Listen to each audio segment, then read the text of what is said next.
तो एपिसोड के स्टार्ट में मिस जी का सीन दिखाया जाता है जहाँ पे वो क्यूशु के पैलेस में थी जहाँ पे स्विमिंग कर रही थी। स्विमिंग करने के बाद ऊपर आती है। सोलिन भी उसकी तरफ घूर घूर कर देख रहा था। सो मिस जी भी कहती है अबे साले ठरकी बंदे तो कहाँ पे देख रहा है। सोलिन भी इसको पकड़ता है। पकड़ने के बाद अपनी गोदी में बैठा लेता है। लेने के बाद कहता है लेन मेरे पास बहुत ज़्यादा स्टाफ की कमी है, मैं चाहता हूँ तुम मेरी कंपनी में आ जाओ मेरे CEO बन के, हम दोनों एक साथ हो जाएंगे। सो उसके बाद हमारी कंपनी और भी ज़्यादा इंप्रूव होगा और भी ज़्यादा बेहतर बन जाएगा। सही बात सुनकर मिस्टर जी भी कहते हैं लेकिन इसमें बहुत ज़्यादा दिक्कत है, मैं पहले किसी के परमिशन लेने के बिना ही तुम्हारे चांगन ग्रुप में लिंगुइन ग्रुप में ऐसे आ गई थी। उसके बाद बहुत ज़्यादा हो गया था, पब्लिक को मनाना बहुत ज़्यादा मुश्किल हो चुका था। सो इसको मैं कैसे हैंडल कर पाऊंगी। सोलिन भी कहते हैं इसके बारे में ज़्यादा टेंशन मत करो, अगर तुमको बैक पीछे से सपोर्ट चाहिए पीछे से सो मैं तुमको पीछे से सपोर्ट कर सकता हूँ। उसके बाद तुम्हारा क्या ख्याल है। सही बात सुनने के बाद मिस जी कुछ देर तक सोचती है। सोचने के बाद कहती है सो देखा जाएगा, अगर तुम मेरे पीछे से सपोर्ट करते हो उसके बाद मैं कुछ कर सकती हूँ। सो उसके बाद अगले दिन का सीन दिखाया जाता है जहाँ पे मिस जी अपने ऑफिस में जाती है। सो उसी वक्त पीछे से आवाज़ होता है लेन।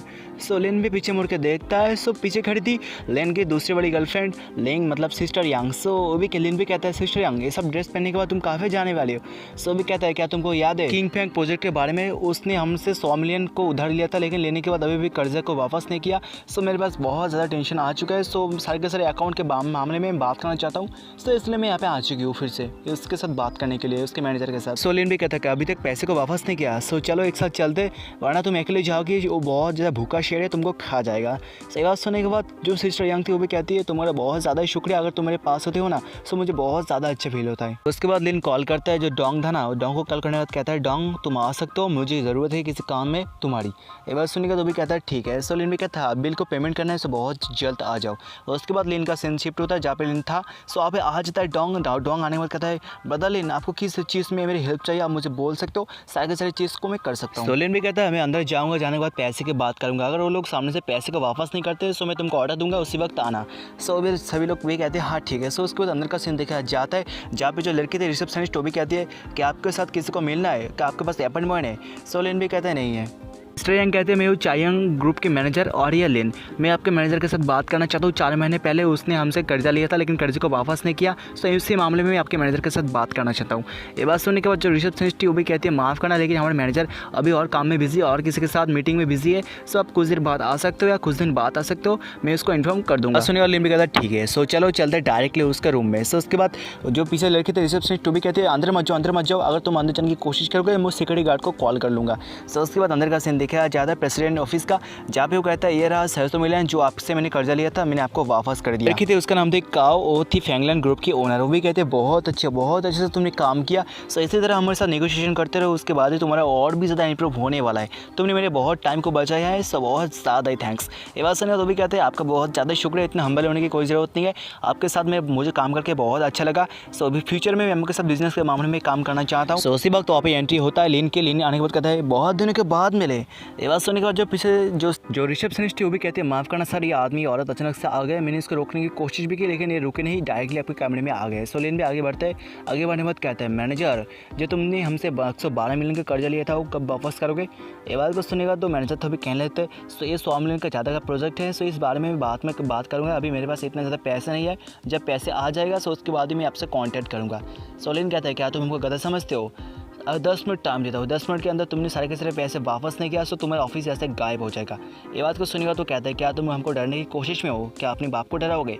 जो सिस्टर यांग थी वो भी कहती है क्या लगता है तुमको ज़्यादा एटीट्यूड में हो, हम तुमको डरना नहीं चाहते, हमको तुमको टाइम देते, तुम कुछ टाइम के अंदर ही जाओ, जाने के बाद सारे के सारे पैसे को कलेक्ट करो, कलेक्ट करने के बाद हमको आके वापस दे दो वरना हम तुम्हारे खिलाफ कोर्ट में केस कर देंगे। सो ये बात को सुनेगा तो कहता है क्या तुम मेरे खिलाफ कोर्ट में केस कर दोगे, मुझे कोई फर्क नहीं। कहने लगता है जो मिस काओ के हाथ मेरे ऊपर है सो मुझे कोई डर नहीं है, मेरे रेपुटेशन के ऊपर कोई भी हाथ नहीं डालने वाला। जो मिस काओ थी सोचती है नो वे ऐसा कभी हो ही नहीं सकता, ये दुनिया बहुत ज़्यादा ही छोटी है, इनके साथ मिलने के लिए भी अपॉइंटमेंट लेना पड़ता है क्या। उसके बाद जो मैनेजर था वो भी कहता है शाइवांग जाओ बाहर से बॉडीगार्ड को बुलाओ, सो हमको मिसेस काओ को प्रोटेक्शन देना है। सो उसके बाद वो कहने लगता है तुम लोग बहुत ज़्यादा ही गधे हो, मैंने तुमको टाइम दिया था, तुम कुछ देर बाद हो या कुछ दिन बाद हो, सारे से पैसे मेरे पास दब आ जाएगा, उसके बाद मेरे सारे के सारे पैसे तो मैं तुमको वापस कर दूंगा, लेकिन तुम लोगों ने मेरी बात को सुना नहीं। सो जो होने वाला है तुम्हारे साथ इसमें मेरा कोई भी गलती नहीं है। सो उसी वक्त एंट्री होता है ब्रदर डोंग की दरवाज़ा तोड़ती हुए बॉडी बॉडीगार्ड की हालत बहुत ज़्यादा खराब था। तो ये बात देखने के बाद जो मैनेजर ली था भी कहने लगता है बता डोंग तुम इन सभी को मारो मत, ये तो मेरे आदमी है, तुम इसको मार क्यों रहे हो। तो बता डोंग तो कहने लगता तुमने मिस्टर लिन को प्रोवोक किया है, तो मिस्टर लिन बहुत अच्छा है इसलिए तुमको मारा नहीं, वरना हम होते थे तो मैं तुमको जान से मार डालता। सो ये बात सुनने के बाद वो कहता है क्या मिस्टर लिन। लिन भी कहता है यार तुम्हारी जगह है, सो मैं तुमको कुछ ज़्यादा तो नहीं कर सकता, लेकिन ऐसा मत सोचना मैं तुमको जान से नहीं मार सकता, अगर मेरा मन करे मैं तुमको जान से ही मार सकता हूँ। सो तुम जाओ, जाने के बाद 15 मिलियन एक्स्ट्रा। लिन कहता है तुम जाके 15 मिलियन इन्वेस्ट के साथ सारे पैसे आपको वापस कर दो, वरना तुम जान से मर जाओगे। ये बात को सुनेगा तो कहता है क्या 15 मिलियन है तो बहुत ज़्यादा ही है इन्वेस्ट है, मतलब इंटरेस्ट है। सो लिन कहता है क्या तुमको 15 मिलियन इंटरेस्ट ज़्यादा पसंद है या तुम्हारी टांग है, क्या तुम्हारी टांगें तोड़ दूँ। ये बात को सुनेगा तो कहता है रुको रुको रुको, बहुत ज़्यादा हो चुका है, मैं आपको सारे के सारे पैसे वापस कर दूँगा, प्लीज़ रुक जाओ। सो उसके बाद सारे के सारे पैसे वापस कर देता है। सो लिन भी कहता है सारा का सारा काम हो चुका है, सो चलते हैं। सो लिन के जाने के बाद जो ली था कहने लगता है मिसेस काओ मैं चाहता हूँ आप मुझे सपोर्ट करो, मैं और भी ज़्यादा आदमी को बुलाऊंगा, बुलाने के बाद इनकी हालत बहुत ज़्यादा खराब कर दूंगा, चावियांग ग्रुप की ऐसे कर दूंगा किसी ने सोची भी ना होगी। इसने मुझसे पंगा लिया है, सो मैं इसको दिखाना चाहता हूँ, जो मुझसे लेगा पंगा हो जाएगा रास्ते पे नंगा। सो जो मिसेस काओ भी कहती है मुझे इससे कोई फ़र्क नहीं पड़ता, मेरे पास और भी ज़्यादा इन्वेस्टर्स है, मैं उनके साथ बात करूँगा, मुझे बहुत काम है, सो मुझे जाना पड़ेगा, आफ्टरनून में मेरे सारे के सारे इन्वेस्टर के साथ बात है, मीटिंग है। सो उसके बाद वहाँ से चली जाती है। उसके बाद एक होटल का सीन देखा जाता जहाँ पर मिस काओ पहुँच गए थे। सो उसके बाद उसका ध्यान जाता है लिन की तरफ। सो लिन के पास से जाता है। सो उसके बाद वो लिन का चेहरे को देखते हैं, उसको कहता है तो तुम हो मिस्टर लिन। लिन भी उठता है, उठने के बाद उसके पीछे एक चेयर देता है, इससे बैठ जाओ। वो भी सोचती है ये बहुत ज़्यादा सरप्राइज है। सो उसके बाद तो कहती है हमारा जो प्रोजेक्ट है 140 मिलियन का, क्या आपने उसको देखा। सो लिन कहता है मुझे देखने की ज़रूरत है। लिन कहता है इस प्रोजेक्ट में 200 मिलियन ऐड कर दो मेरी तरफ से। ये बात को सुनने के बाद जो मिसेस काओ थी वो कहती है क्या डायरेक्ट 7 मिलियन और भी ज़्यादा इंक्रीज़ कर दिया कि आप मुझे चाहते हो आपकी बेट। लिन कहता है लगता है तुमने कुछ ज़्यादा गलत समझ लिया, मैं चाहता तो मुझे 36% शेयर्स दो कंपनी की। सो ये बात को सुनने के बाद जो मिस काओ थी वो कहती है क्या 36% शेयर, ये तो बहुत ज़्यादा हो जाएगा, हमारे रूल के हिसाब से हम जो हमको 200 मिलियन देंगे हम उसको 32% शेयर दे सकते हैं, ये 4% तो एक्स्ट्रा हो जाएगा। सो लिन भी कहते हैं इसमें क्या बात है, ये तो बहुत ज़्यादा कॉमन सी बात है ना, जो पैसे ज़्यादा देगा सो उसको आप ज़्यादा शेयर्स दोगे। सो मैंने आपको 200 मिलियन दिया, बहुत ज़्यादा हो जाता है, इसमें आपको बहुत ज़्यादा प्रॉफिट मिलेगा, सो आप 4% शेयर्स मुझे एक्स्ट्रा दे ही सकते हो। सो भी कहती है हाँ मैं हम उसको दे सकते हैं, अब आदमी बहुत ज़्यादा अच्छे हो। सो मैं आपको एक बात बताना चाहूँगा, मैं कुछ सजेशन देना चाहूँगा।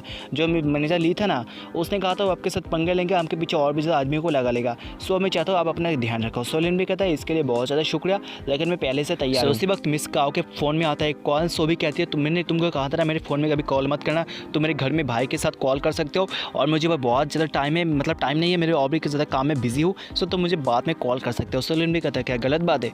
सो भी कहती है कुछ ज़्यादा गलत बात नहीं, मेरे डैड ने कहा था अगर मेरे डैड काम को संभाल नहीं पाते सो मैं उसके काम में हेल्प कर दूँ, बहुत ज़्यादा ही काम है, सो मुझे जाना पड़ेगा और माफ़ करना मिस्टर लिन, अभी मैं बहुत बिजी हूँ, सब बाद में बात करेंगे। और यहाँ पर इस एपिसोड का भी एंड हो जाता है। सो मैंने आपको पिछले वाले एपिसोड में कहा था ये वाला एपिसोड इस सीरीज़ का लास्ट एपिसोड होने वाला है, उसके बाद इस सीरीज़ को मैं ड्रॉप कर दूंगा, उसके बाद मेरी न्यू सीरीज़ को स्टार्ट कर दूंगा कल से। सो आप मुझे रिकमेंड कर सकते हो, आपके पास मतलब आपको पता है क्या कोई ऐसा सीरीज़ जिसको किसी ने भी एक्सप्लेन ना किया हो यूट्यूब पे, अगर आपको पता है सो आप मुझे सजेशन दे भी सकते हो। सो सजेशन के ऊपर मैं डिपेंड करूँगा कौन सी सीरीज़ को मैं चूज़ करूँ, सो सजेशन ज़रूर देना। सो मिलते हैं अगले किसी एपिसोड में, तब तक bye bye and take care दोस्तों।